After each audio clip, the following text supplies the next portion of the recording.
Hello students, तो आज मैं आप सभी को chapter number 5 continuity and differentiability की एक्सरसाइज 5.4 की इंट्रोडक्शन करवाने जा रही हूँ। तो बेटा आपके पास एक्सरसाइज 5.4 में दो टॉपिक्स हैं, exponential function and logarithmic functions. ठीक है, तो सबसे पहले हम बात करेंगे एक्सपोनेंशियल फंक्शंस के बारे में। तो देखिए बेटा, एक्सपोनेंट का मतलब तो आपको पता ही है, क्या होता है? पावर। ठीक है, तो पावर की फॉर्म में जब आपको कोई फंक्शन दिया होगा तो वो आपका एक्सपोनेंशियल फंक्शन होता है। ठीक है, तो यहाँ पर मैंने डेफिनेशन लिखी है, exponential function is defined as the function where the variable appears in the exponent. यानी कि एक्सपोनेंशियल फंक्शन वो फंक्शन होते हैं जिनमें जो वेरिएबल होगा ना आपका, वो कहाँ पर होगा? पावर में होगा। ठीक है, तो देखिए एक्सपोनेंशियल फंक्शन कुछ इस तरीके से लिखा जाता है, y is equal to f x is equal to a की पावर x। x क्या है? वेरिएबल है। वेरिएबल कहाँ दिख रहा है आपको? पावर में दिख रहा है। ठीक है, a क्या है आपका? Constant base. ठीक है, तो यानी कि ये जो आपका कांस्टेंट है a, ये आपका ग्रेटर देन 0 होना चाहिए, याद रखना, और ये 1 नहीं होना चाहिए। अगर ये 1 हो गया, सोचिए, तो 1 की पावर कुछ भी हो तो आपको 1 ही आंसर देगा। ठीक है, और ये x तो मैंने आपको बताया, ये क्या है? आपका वेरिएबल है। ठीक है, अब देखिए बात करते हैं स्टैंडर्ड फॉर्म क्या होती है एक्सपोनेंशियल फंक्शन की। तो एक्सपोनेंशियल फंक्शन की स्टैंडर्ड फॉर्म होती है बेटा e की पावर x। ठीक है, तो याद रखना एक्सपोनेंशियल फंक्शन की स्टैंडर्ड फॉर्म क्या होती है? e की पावर x। ओके, तो e की पावर x स्टैंडर्ड फॉर्म होती है। अब अगर मैं कहूँ e की पावर x का डेरिवेटिव बताइए क्या होगा। ठीक है, तो हमेशा याद रखना है कि आपका ये जो एक्सपोनेंशियल फंक्शन है ना, e की पावर x, ठीक है, इसका डेरिवेटिव सेम यही होता है, सेम यही होता है।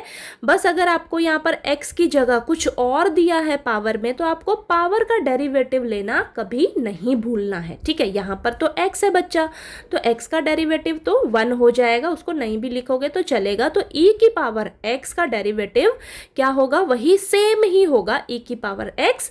लेकिन अगर यहाँ पर x की जगह कुछ और है पावर में, तो पावर का भी डेरिवेटिव आपको लेना है। इस चीज़ का आपको ध्यान रखना है बस। ठीक है, बाकी इससे रिलेटेड जो क्वेश्चंस होंगे ना, वो बहुत इजी होंगे। ठीक है, बस आपको इसी चीज़ का ध्यान रखना होगा डेरिवेटिव निकालते समय कि e की पावर x का डेरिवेटिव तो सेम होता है। ठीक है, एक्सपोनेंशियल फंक्शन का डेरिवेटिव वही सेम होगा, लेकिन पावर में जो भी आपको दिया होगा ना, उस पावर का आपको दोबारा से डेरिवेटिव लेना है।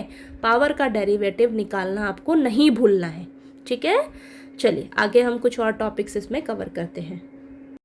अब देखिए बेटा, आपके पास कुछ रूल्स हैं एक्सपोनेंशियल फंक्शंस के, और ये रूल्स आपको पता होंगे। ठीक है, तो एक बार हम दोबारा से रिवाइज कर लेते हैं। देखिए, फर्स्ट रूल क्या कहता है आपका? a की पावर m इंटू a की पावर n। ठीक है, यानी कि अगर आपको बेस सेम दिखे और पावर अलग अलग दिखे, तो बेस को एक बार लिखिए, पावर्स को ऐड कर दीजिए। ठीक है, और इसमें देखिए मल्टीप्लाई का रिश्ता है दोनों में। ठीक है, तो पावर्स क्या हो जाएंगी? ऐड हो जाएंगी। ओके, अब देखिए a की power m divided by a की पावर n। अब इसमें कौन सा रिश्ता है? देखिए डिवाइड का। ठीक है, और बेस सेम है, बेस को एक बार लिखा गया। ठीक है, और पावर्स को आपस में माइनस कर दिया। ठीक है, इस चीज़ का ध्यान रखना है। अगर मल्टीप्लाई का रिश्ता है तो पावर ऐड हो जाएंगी, और अगर डिवाइड का रिश्ता है, ठीक है, तो पावर्स माइनस हो जाएंगी। ओके, ये दोनों क्लियर हुआ रूल। अब देखिए थर्ड रूल है a की पावर m की पावर n। ठीक है, तो a की पावर क्या हो जाएगा? m into n। ठीक है, पावर की पावर है तो पावर्स आपस में मल्टीप्लाई हो जाएंगी। ओके, और a की पावर 0 तो आपको क्या देगा? 1। ठीक है, तो ये कुछ रूल्स हैं, इन रूल्स को याद रखना, ये आपको काम आएंगे। ओके, तो चलिए अब हम कुछ एक्सपोनेंशियल फंक्शंस के एग्जाम्पल ले लेते हैं, उनका डेरिवेटिव निकालते हैं। ठीक है, तो कुछ एग्जाम्पल्स करते हैं। चलिए, तो देखिए बेटा, मैंने यहाँ पर कुछ एग्जाम्पल्स लिए हैं।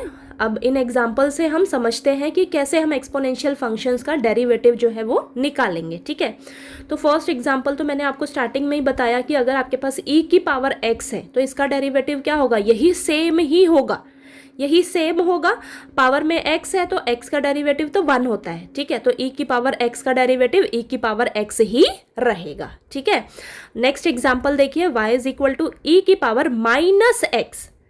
ठीक है, तो इसका डेरिवेटिव तो यही सेम ही रहेगा, लेकिन मैंने आपको बताया पावर का भी डेरिवेटिव आपको लेना है।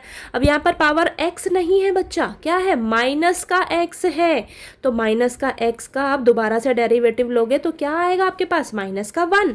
ठीक है, और इसका डेरिवेटिव तो यही सेम ही रहेगा, फिर पावर का दोबारा से लिया, ये आया, और आंसर क्या, फाइनल आंसर आया आपके पास माइनस ई की पावर माइनस x। ठीक है, समझ आया। अब देखिए नेक्स्ट एग्जाम्पल, ई की पावर x क्यूब। ठीक है, अब यहाँ पर भी देखिए आपके पास इसका डेरिवेटिव तो यही पहले सेम ही लिखा जाएगा, सेम लिखा जाएगा, फिर आपने पावर का भी डेरिवेटिव करना है। यहाँ पर पावर में x नहीं है बच्चा, x के अलावा क्या है, x क्यूब है, तो x क्यूब का दोबारा से डेरिवेटिव करेंगे तो पावर आगे उठ कर आ जाएगी और पावर में से एक कम हो जाएगा। ठीक है, तो आपके पास आंसर आ जाएगा 3x² इंटू ई एक्स क्यूब। ठीक है, समझ आई बात। अब देखिए नेक्स्ट क्या है, e की पावर cos x। ठीक है, तो इसका डेरिवेटिव क्या होगा, यही सबसे पहले ये सेम आएगा, इसका डेरिवेटिव यही सेम आएगा, फिर आपको पावर का दोबारा से करना है डेरिवेटिव, तो पावर में क्या है, x नहीं है बच्चा, cos x है, तो cos x का दोबारा से डेरिवेटिव करिए तो चेन रूल अप्लाई होगा यहाँ पर।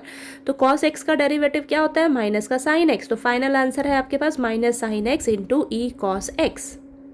समझ आया।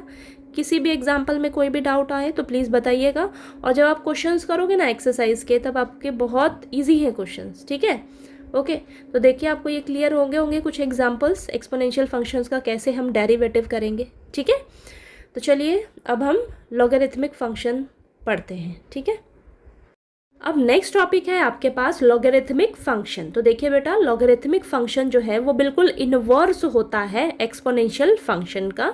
ठीक है, यानी कि एक्सपोनेंशियल फंक्शन का बिल्कुल उल्टा होता है आपका लॉगरिथमिक फंक्शन।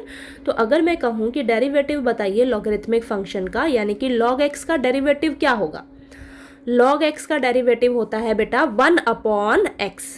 ठीक है, हमेशा याद रखना log के साथ जो भी होगा ना यहाँ पर, ठीक है, जो भी आपको दिया होगा यहाँ पर फंक्शन, वो डिवाइड में आ जाएगा।